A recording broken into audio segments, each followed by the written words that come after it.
Hey there, happy days. Sharon Horne-Ellstrom here, also known as Pajama Grandma. Let's talk about the expression blessing in disguise. I love this expression, and it turns out it's only been around for a couple of hundred years.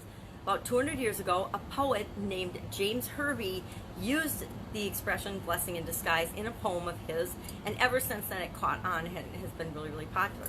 I think it's really, really popular because so many of us can relate to the saying and have experienced a blessing in disguise. Meaning something bad happened to us or someone we love and care about or in our life, and usually to us, that seemed like the end of the world, seemed like just a terrible thing and we were never going to recover from it, only to find out that it was really hiding something amazing, something good, some blessing. You know, a blessing is something good that happens. It doesn't have to be a religious thing. And I like the word blessing. I use the word blessing a lot. And I don't mean like a God blessing or a Jesus blessing. I mean a blessing, something good, something positive that comes out of a situation or a thing, or the result. A positive result is a blessing. A negative result is a curse or whatever.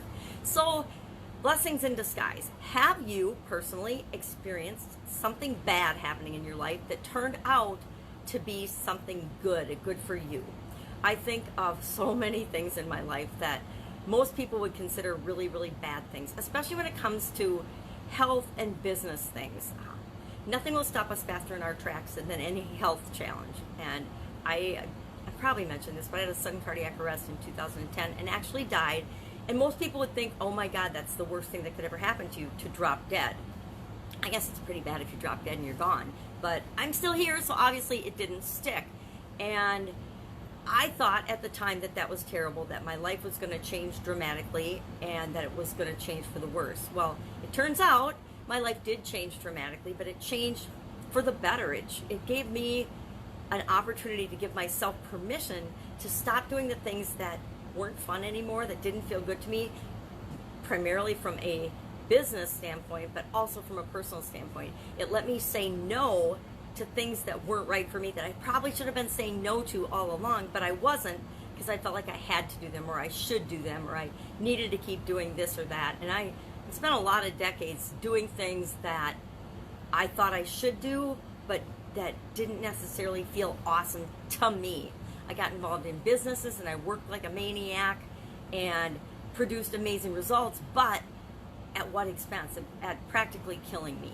So it was a blessing in disguise. That event changed my life, but instead of changing my life for the worse, it changed my life for the much, much better. Lost jobs, been fired, been laid off, been missed out on business opportunities, missed out on deals, missed out on projects. And every time, actually, as I look back now, every single time, it always I ended up being better off. It was, you know, the ex-husband and I were in real estate investing and did real estate for a lot of years.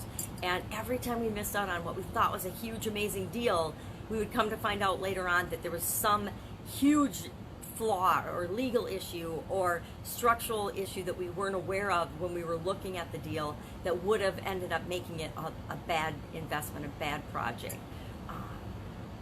Every vendor that I thought I wanted to do business with, or every business partner that I thought I wanted to do business with, that I was all excited about, and for some reason or other the timing wasn't right, or it fell through. Everybody I wanted to interview on my podcast that I haven't, that it fell through or the timing wasn't right. It has always turned out that they weren't the right person for me to be in business with, and for whatever reason, maybe we just weren't a values match, or we didn't have the same beliefs about something, or I didn't want to share them with my audience, whatever the case may be. As we look back on things, we almost always find, if we're looking for it, the good in it, the blessing in it, the reason that we shouldn't have done it. And we don't need to spend a lot of time going back and looking at those things. Just know that, hey, the universe is rigged in our favor. As long as we're trying to build our businesses and make a positive impact on the world, things will conspire to happen to help us, to be in our favor.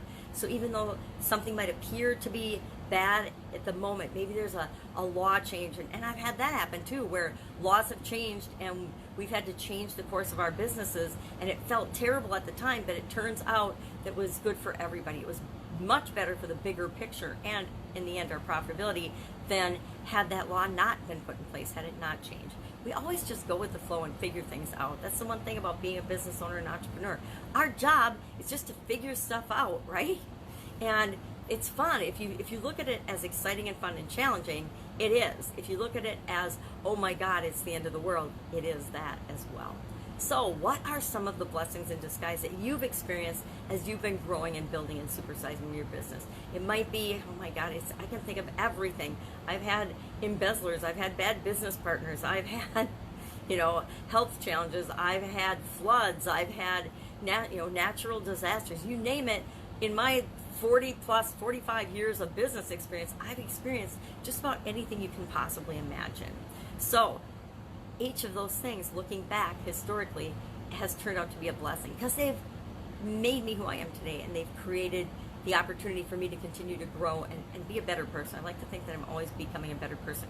There's phases, of course, in my life and in my businesses where I've been kind of and needed to learn something, and I haven't always made the right choice at the time, and I've done too many things at the same time, and those have proven to be mistakes. But mistakes are all there to teach us lessons, and if we learn the lesson, it's always a blessing.